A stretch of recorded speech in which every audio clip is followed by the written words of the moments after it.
Nagkaroon po ng multi-agency send-off ceremony para ho sa mga magbibigay ng security o seguridad sa palarong pambansa sa Mayagusan del Sur. May update po dyan ng Bombo Radio Butuan. Nakadeploy na ang mga tauhan na magbibigay ng seguridad ilang linggo bago magsimula ang palarong pambansa 2026 sa Agusan del Sur.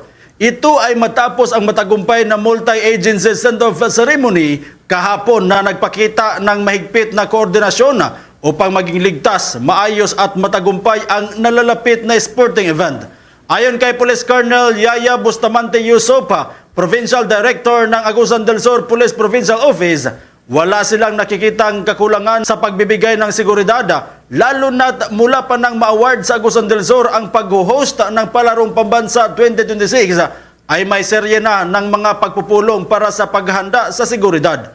Magpapatupad din sila ng mga do's and don'ts sa mga playing venues at billeting quarters upang maging komportable ang mga atleta. Sa ngayon ay mayroon ng dumating na advance party ng mga delegado sa Agusan del Sur upang makita ang lugar habang inaasahang darating ang mga delegado simula ngayong Mayo 11. This is a year in the making, no?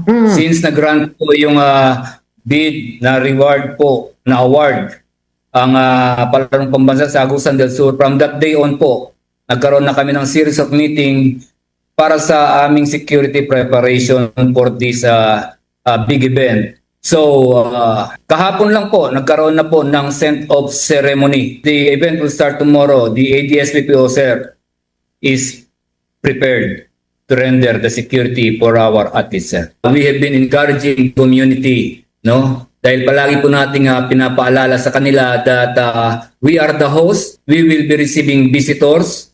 So we are encouraging the community to assist us. At yan ang balita galing dito sa himpilan ng Bombo Radio Butuan para sa Bombo Network News.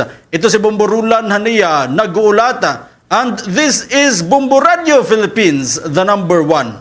And the most trusted source of news and information, basta radio, Bombo! For the most trusted source of news and information, visit our website at www.bomboradio.com. Follow us on Bombo Radio mobile app, Facebook, YouTube, TikTok, and X, formerly Twitter.